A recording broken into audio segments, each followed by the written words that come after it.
Assalamualaikum warahmatullahi wabarakatuh. Selamat datang di kuliah Kimia Dasar kembali bersama saya. Untuk materi kali ini, saya akan membahas tentang hukum-hukum dasar kimia dan konsep mol. Ya, silahkan disimak. Ya, berikut adalah sistem periodik unsur atau biasa disebut juga dengan tabel periodik unsur.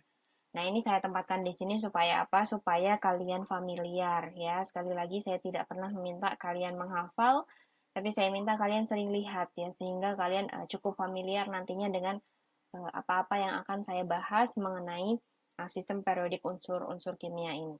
Mungkin di kuliah kali ini tidak terlalu banyak pembahasan tentang ini, tapi di kuliah-kuliah berikutnya ini akan lebih banyak dibahas lagi ya. Jadi ini saya taruh di sini untuk memfamiliarkan kembali kepada kalian uh, tentang sistem periodik unsur. Oke, jadi saya minta kalian masih di tabel periodik itu kalian buka di sebelah kiri ya. Tolong dilihat di sebelah kiri itu adalah ada tulisan di situ 1A. Ya, dicari dulu ada tulisan 1A ya. 1A itu menunjukkan apa? Itu adalah menunjukkan golongan. Golongan itu apa? Golongan adalah satu lajur dari atas ke bawah ya. Satu lajur dari atas ke bawah alias secara vertikal ya, itu golongan. Jadi H, Li, Na, K, Rb dan Cs itu adalah satu golongan. Golongan apa namanya? Golongan 1A atau nama lainnya adalah golongan alkali. Oke.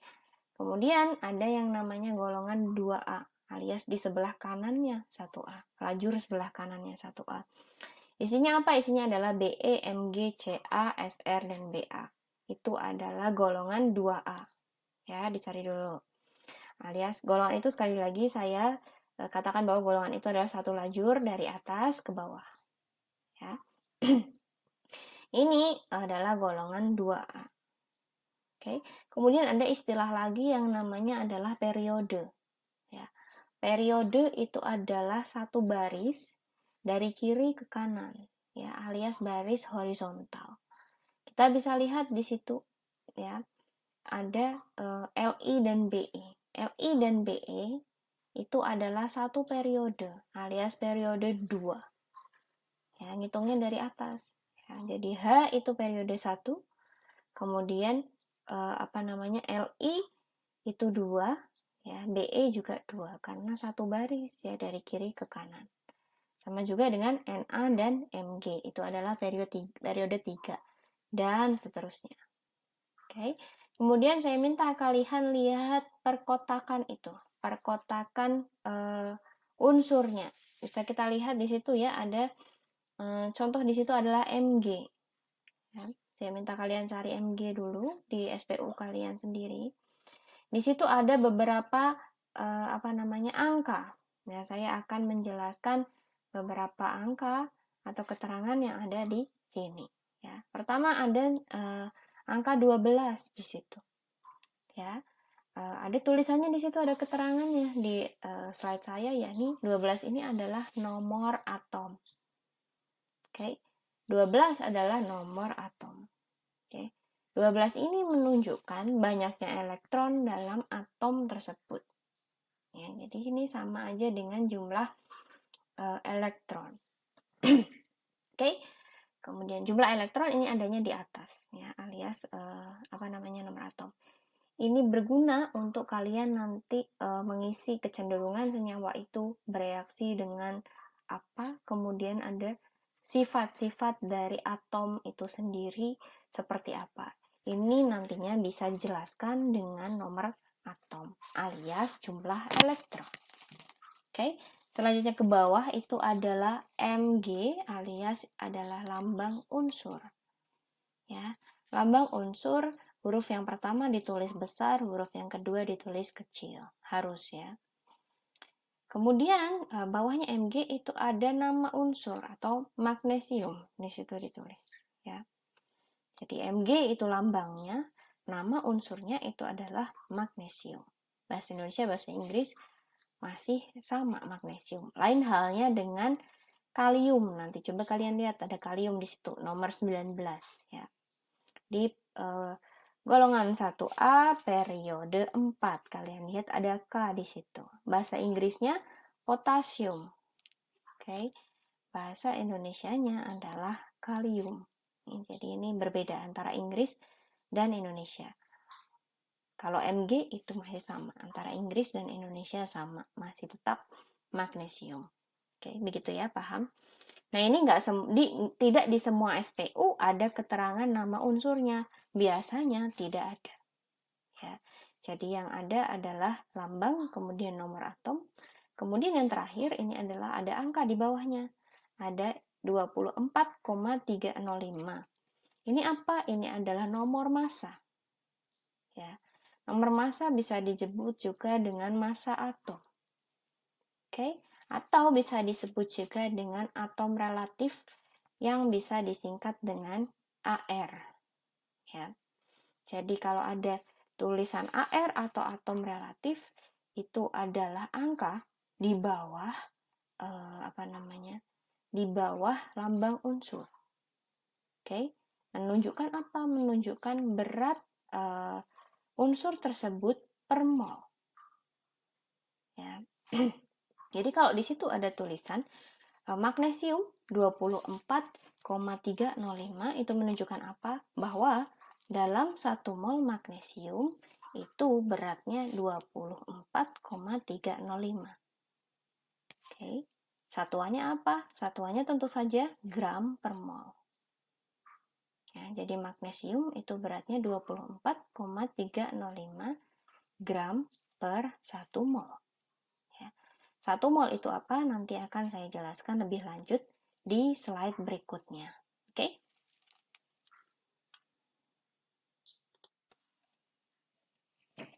Nah, selanjutnya kita ke hukum dasar kimia. Ya, dalam kimia sendiri itu ada beberapa hukum. Ya, hukum yang di sini bukan hukum KUHP gitu, bukan ya, tapi adalah suatu aturan. Ya. Jadi aturan ini didapat dari mana? Tentu dari pengamatan. Pengamatan ini seperti apa? Itu adalah penelitian-penelitian yang telah dilakukan sebelumnya. Oke, kita masuk ke hukum yang pertama. Hukum pertama itu adalah hukum kekekalan massa. Ya. Jadi, hukum kekekalan massa ini menyatakan bahwa dalam suatu reaksi, massa zat sebelum dan sesudah reaksi adalah tetap atau sama. Dari mana hukum ini berasal? Ini adalah dikemukakan yang pertama kali oleh orang Prancis, namanya adalah Antoine Lavoisier. Kalau saya salah bacanya nanti dikoreksi lagi ya. Jadi si Lavoisier ini melakukan suatu percobaan ya. Jadi percobaannya itu kan orang zaman dulu kan nggak tahu ya. Jadi taunya kalau kayu dibakar misalkan kayu yang tadinya beratnya banyak itu kalau dibakar kemudian menjadi abu. Nah, abu ini secara kasat mata ya, dia lebih ringan daripada si kayu tadi yang sebelum dibakar ya. Dibakar di sini kan bisa dinamakan reaksi kimia ya. Pembakaran itu adalah suatu reaksi dengan oksigen gitu. Nah, yang orang zaman dulu tidak tahu bahwa pada pembakaran kayu itu ada banyak sekali senyawa-senyawa yang menguap. Misal ada air, kemudian ada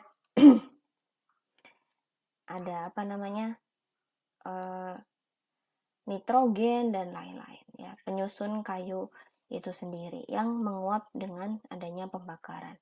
Nah, si bapak yang namanya Antoine Lavoisier ini kemudian dia penasaran ya, dia menimbang ya suatu zat sebelum dan sesudah bereaksi di ruangan tertutup.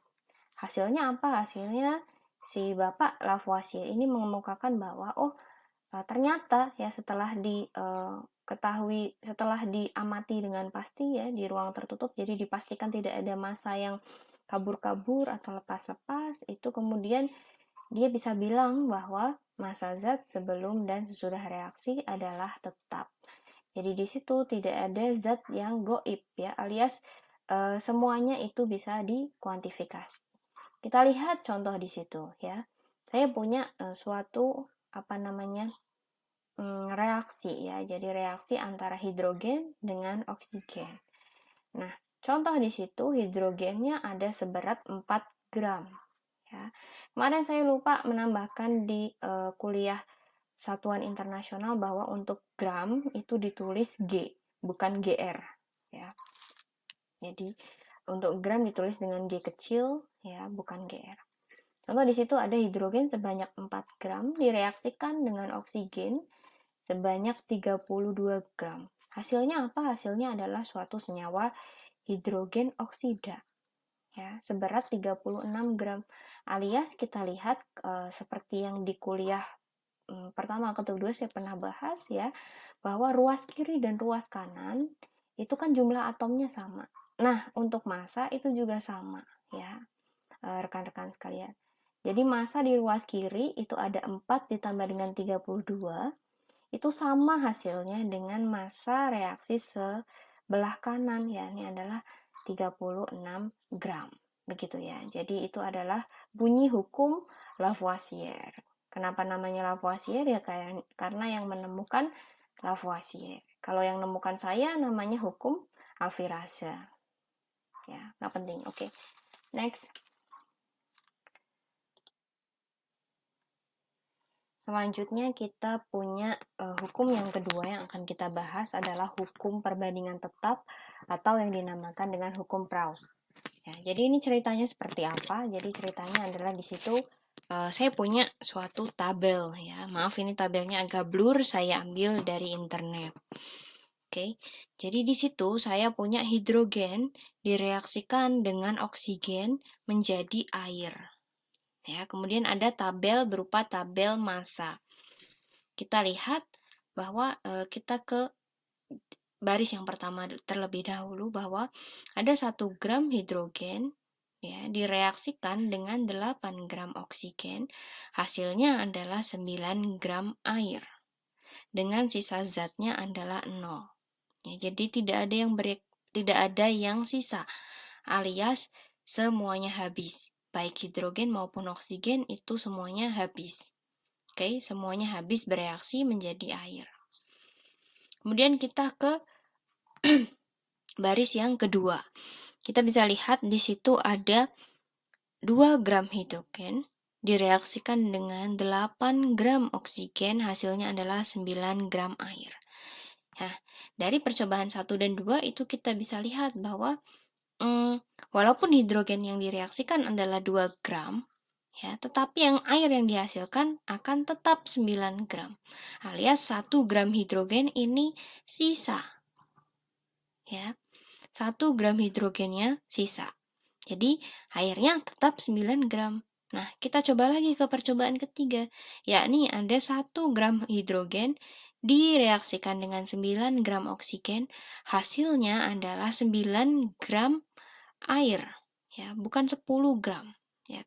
Kenapa? Karena 1 gram oksigennya adalah tersisa, ya, alias tidak bereaksi dengan hidrogen, maaf.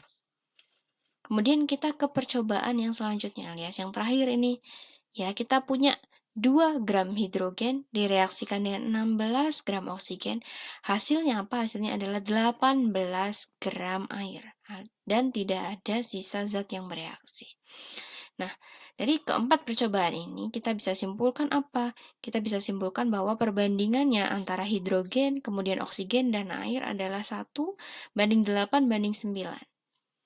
Ya, dan akan tetap seperti itu. Walaupun nanti hidrogennya yang direaksikan berlebihan misalnya ya. Jadi semua hidrogennya seperti pada percobaan kedua misal. Jadi hidrogennya yang berlebih itu nanti akan sisa ya, menghasilkan reaksi dengan perbandingan yang sama, alias 1 dibandingkan dengan 8 dibandingkan dengan 9. Kalau ini didouble gimana? Ya akan jadi seperti percobaan keempat ya. Ada 2 gram hidrogen direaksikan dengan 16 gram oksigen menjadi 18 gram air. Ya, jadi perbandingannya tetap ya, 1:8:9. Nah, inilah yang dinamakan dengan hukum perbandingan tetap atau hukum Proust. Oke?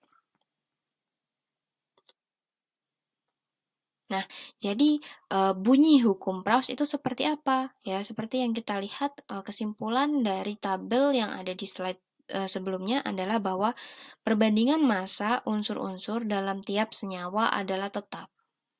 Ya, kita punya contoh lagi, ya. Contoh A ini ada nomornya A. Pada senyawa NH3, ya, massa N dibandingkan dengan massa H itu tetap, alias 1 dibandingkan dengan 3. Kenapa? Dari mana 1? Itu dari jumlah N pada senyawa NH3. Ada 1, ya, N-nya cuma 1. H-nya ada 3, ya, hidrogennya ada 3. Kemudian perbandingannya adalah 1 dibandingkan dengan 3. Oke. Nah, ini tidak serta-merta kita bisa bandingkan, oh itu adalah 1 gram dibanding 3 gram. Bukan. Karena 1 dibanding 3 itu adalah koefisiennya. Ya, koefisien N dan koefisien H, alias jumlahnya. Jumlah atom N dan jumlah atom H. Nah, untuk diperbandingkan masanya, kita perlu mengalihkan dia dengan AR, alias massa atom relatif, ya. Kita bisa lihat di slide yang tadi pernah saya bahas di magnesium tadi sebelumnya, bahwa ada massa atom, ya, alias angka yang ada di bawah.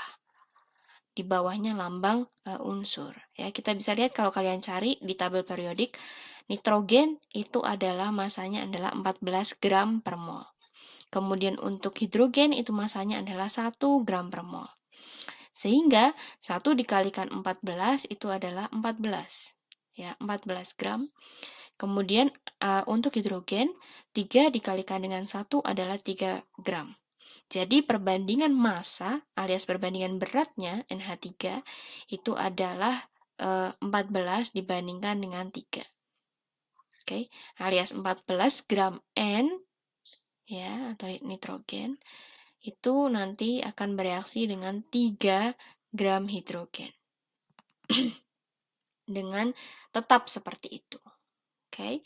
Kemudian saya punya contoh lagi, contoh pada senyawa SO3. Ini sama seperti tadi, ya. S-nya jumlahnya ada 1, O-nya ada 3. Nah, untuk perbandingan massa ini perlu dikalikan dengan massa atom relatif dari masing-masing atomnya atau unsurnya, ya, sama aja. Di S kita punya 1 dikalikan 32, kemudian ada untuk massa O-nya kita punya 3 dikalikan 16. Perbandingannya adalah 32 gram dibandingkan dengan 48 gram. Jadi 32 gram itu adalah massa S atau sulfur, ya, S itu. Kemudian 48 itu adalah massa O atau oksigen. Nah, ini bisa kita sederhanakan menjadi 2 dibandingkan dengan 3. Oke, jadi ini perbandingannya akan selalu tetap. Itulah yang dinamakan dengan hukum Proust atau hukum yang menyusun suatu senyawa. Oke. Keuntungan dari hukum Proust itu sendiri adalah bila diketahui massa suatu senyawa atau massa salah satu unsur yang membentuk senyawa tersebut, maka massa unsur lainnya dapat diketahui. Oke. Ini sepertinya saya nggak ada contoh soalnya, tapi nanti mungkin akan saya carikan, ya. Oke, hukum yang ketiga selanjutnya adalah hukum perbandingan berganda atau disebut juga hukum Dalton. Hukum ini menyatakan bahwa bila dua buah unsur dapat membentuk 2 atau lebih senyawa untuk massa salah satu unsur yang sama banyaknya, maka perbandingan massa unsur kedua akan berbanding dengan bilangan bulat dan sederhana. Berbanding sebagai bilangan bulat dan sederhana. Agak ribet, ya, tapi ini sebenarnya cukup sederhana kalau kita implementasikan di contoh kasus. Ya, contohnya di situ kita punya ada nitrogen dan oksigen. Misalkan oksigen dan nitrogen itu dapat membentuk senyawa NO dan senyawa NO2. Oke, di mana pada NO itu massa N dibandingkan dengan massa O itu adalah 14 dibandingkan dengan 16, ya. 14 dari mana, 16 dari mana? Ini dari massa atom relatif atau AR.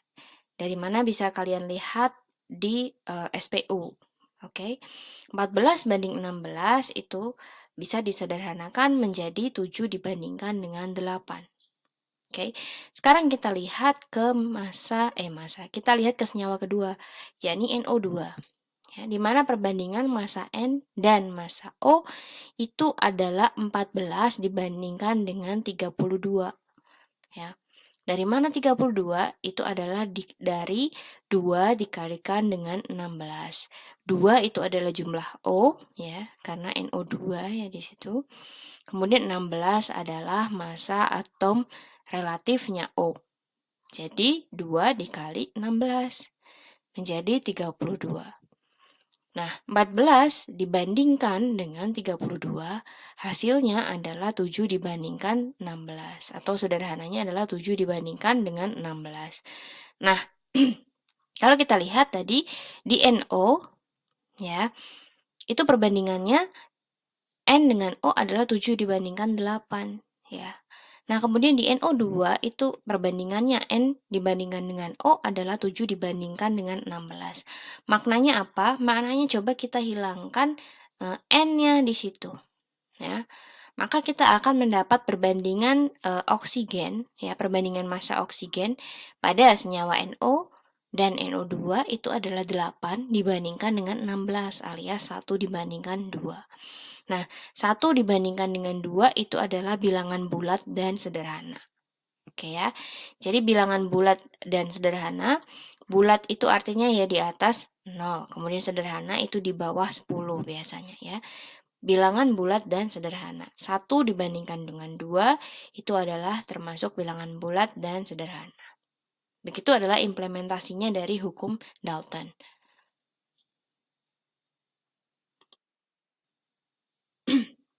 Nah, kemudian pada kimia ya itu ada yang namanya satuan kuantitas. Oke. Jadi satuan jumlah atom dalam kimia itu disebut dengan mol. Mol itu apa? Mol itu adalah jumlah materi yang terkandung sebagai kuantitas dasar. Contohnya seperti apa? Contohnya adalah misalkan secara sederhana kalian punya satu kresek telur, ya. Dalam satu kresek telur itu misal ada 8 butir telur. Nah, mol itu sama ya. Mol itu bisa kita ibaratkan kresek ya, alias satu jumlah ya. Kemudian dalam satu kresek itu kan ada 8 butir telur. Nah, kalau di dalam atom ya, 1 mol itu ada 6,02 kali 10 pangkat 23 partikel. Oke. Nah, angka ini dari mana? Ya, kenapa sih Bu angkanya bisa aneh banget gitu? Kenapa angkanya bisa 6,02? Bahkan kalau dipanjangkan itu angkanya adalah 6,0221499 dikali 10 pangkat 23 partikel. Nah, angka ini sebenarnya adalah angka jumlah atom karbon ya, isotop karbon C12 ya. 12 gram. Ya. Jadi isotop karbon C12 ya. Itu dalam 12 gram isotop karbon C12 itu beratnya itu terdapat 6,02 kali 10 pangkat 23 atom karbon. Nah, inilah yang digunakan sebagai acuan. Ya, kenapa? Karena isotop ini adalah atom yang cukup stabil alias isotopnya itu stabil. Isotop itu apa? Nanti saya jelaskan lagi, ya. Jadi intinya adalah karbon C12 itu pada 12 gram itu jumlah atomnya adalah 6,02 kali 10 pangkat 23. Ya. Angka ini disebut dengan bilangan Avogadro. Kenapa? Karena yang nemuin namanya Avogadro, yakni Amedeo Avogadro. 1 mol itu selalu memiliki jumlah partikel yang sama. Jadi 1 mol hidrogen itu terdiri dari 6,02 kali 10 pangkat 23 atom hidrogen. Oke. Kemudian 1 mol air atau 1 mol H2O itu punya 6,02 kali 10 pangkat 23 molekul H2O. Ya. Jadi bedakan antara atom dengan molekul di sini ya. Jumlahnya tapi tetap sama. Contoh, misal saya punya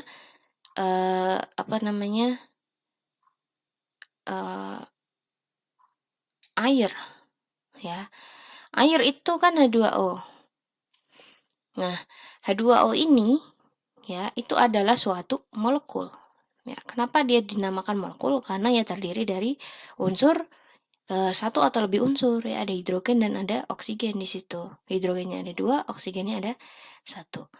Nah, 1 mol air itu terdiri dari 6,02 kali 10 pangkat 23 molekul air. Oke. Ini sembari jalan ya. Kalau diorek-orek biasanya lebih jelas. Nah, selanjutnya adalah menghitung konsep mol atau menggunakan konsep mol. Contoh di situ, jika tersedia 1 mol atom, maka jumlah atomnya adalah sebanyak 6,02 kali 10 pangkat 23, satuannya adalah atom. Ya.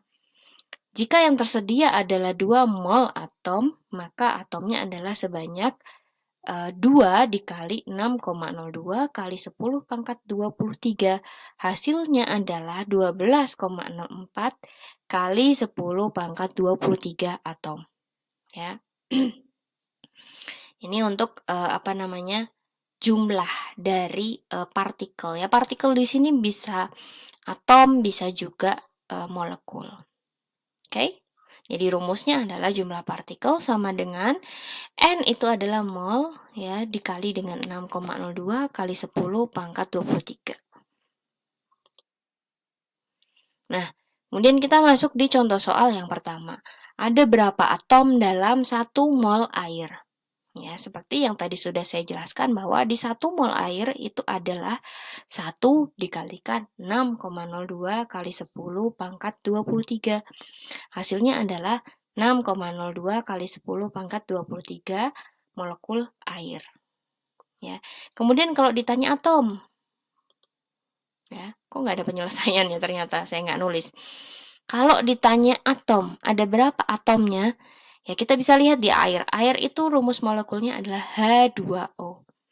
H ada 2, hidrogennya ada 2, oksigennya ada 1. Ya. Sehingga atom hidrogennya adalah 2 dikalikan dengan 1 dikalikan dengan 6,02 kali 10 pangkat 23. Oke. Kemudian kalau oksigen ya, oksigennya kan ada 1. Berarti jumlahnya adalah 1 dikalikan dengan 1 dikalikan dengan 6,02 kali 10 pangkat 23. Kenapa di situ ada satunya? Karena adalah 1 mol air ya. Next kita punya 5 gram asam sulfat. Berapa jumlah atomnya H, S, dan O di situ? Oke, kita pertama lihat dulu berapa jumlah molekulnya asam sulfat. Oke, molekulnya asam sulfat ada mol dikalikan dengan 6,02 dikalikan dengan 10 pangkat 23. Ya. Karena molnya ada 5 mol di situ, maka molekul asam sulfatnya adalah 3,01 kali 10 pangkat 24. Satuannya adalah molekul. Ya, kenapa? Karena adalah asam sulfat. Kemudian kita ke atom, masing-masing penyusunnya. Ya, jadi satu molekul itu disusun oleh atom-atom. Nah, di hidrogen itu H atau hidrogennya ada 2. Ya. Jadi 2 dikalikan dengan jumlah molekulnya. Oke, karena ada 2 hidrogen dalam satu molekul, sehingga 2 dikalikan dengan jumlah molekulnya. Hasilnya adalah jumlah atom hidrogennya adalah 6,02 kali 10 pangkat 24 atom dalam 5 mol asam sulfat. Ya. Untuk S dan untuk O juga sama. Ya, ini tinggal melanjutkan saja. Nah, selanjutnya kita punya massa molar. ya. Di sini ada massa molar atom dan massa molar molekul. Ya, seperti yang kita tahu tadi di SPU, itu kita juga sudah lihat ya, ada yang namanya nomor massa. Nah, ini adalah tadi saya bisa singkat adalah AR atau atom relatif. Kemudian Bu, kok ada MR di situ? Ya, MR ini adalah massa molar dari molekul. Ya, jadi kalau AR itu atom, kalau MR itu molekul. Ya, beda ya. Untuk hidrogen itu adalah atom. Untuk air atau H2O itu adalah molekul. Oke, bisa dipahami ya. Sekali lagi, contoh lain untuk atom oksigen itu adalah AR ya. Tapi untuk molekul oksigen atau O2 itu adalah MR. Kenapa? Karena O-nya ada 2. Oke, kalau atom itu hanya ada berdiri sendiri ya. Kalau contoh lagi di situ ada besi. Ya. Besi rumus molekulnya adalah Fe. Rumus molekul. Besi lambang unsurnya atau lambang atomnya adalah Fe. Ya, kemudian AR-nya adalah 56. Ya. Artinya apa? Artinya adalah 1 mol besi itu beratnya 56 gram. Atau bisa dituliskan bahwa AR-nya besi adalah 56 gram per mol. Kemudian kita ke bawah ada contoh lain lagi, ada garam dapur ya atau NaCl di situ. NaCl tersusun dari Na dan Cl. Sehingga massa molar molekulnya atau MR-nya itu adalah AR-nya Na ditambahkan dengan AR-nya Cl ya. Hasilnya apa? Hasilnya adalah di situ 53,5 gram per mol. Oke, jadi untuk molekul ya ditambahkan penyusunnya. Kalau untuk H2O contohnya berarti ada 2 atom H dan 1 atom O. Oke, jadi ditambahkan 2 kali ARH ditambah 1 kali ARO. Hasilnya adalah 18 gram per mol.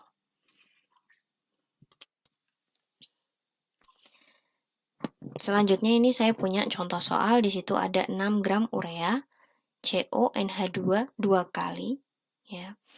Kemudian kalian disuruh menentukan A mol urea, B jumlah partikelnya. Nah, mol itu rumusnya adalah gram atau berat dibagi dengan mr ya, karena di sini adalah kasusnya adalah molekul urea, maka kita pakai mr. Nah, gramnya kita sudah tahu ya, beratnya adalah 6 gram. Kemudian mr-nya kita belum tahu. Mr ini dicari tadi dengan cara menjumlahkan satu persatu berat atom penyusunnya. Oke, jadi kalau ada CONH2 2 kali di situ, kita jumlahkan. ARC adalah 12, berarti dijumlahkan nantinya dengan ARC-nya dikali dengan 1, karena jumlah C-nya ada 1. Kemudian oksigennya dikali 1, karena jumlahnya 1.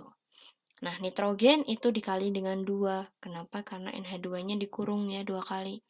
Kemudian untuk hidrogen itu dikalikan dengan 4. Ya, karena 2 dikalikan dengan 2.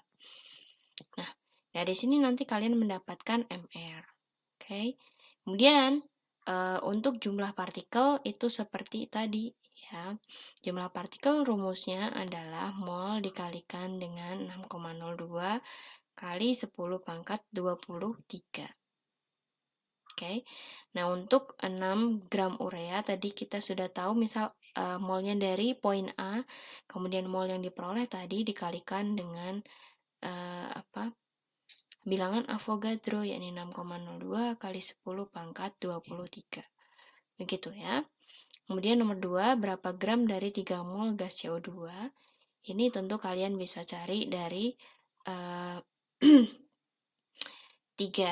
dikalikan dengan AR. Kok 3 dikalikan dengan AR? 3 dikalikan dengan MR. Ya, sehingga nanti kalian dapat berapa gramnya. Begitu. Nah, selanjutnya saya punya satuan konsentrasi. Satuan konsentrasi adalah molaritas ya. Jadi, untuk molaritas itu adalah salah satu cara menyatakan konsentrasi atau kepekatan larutan.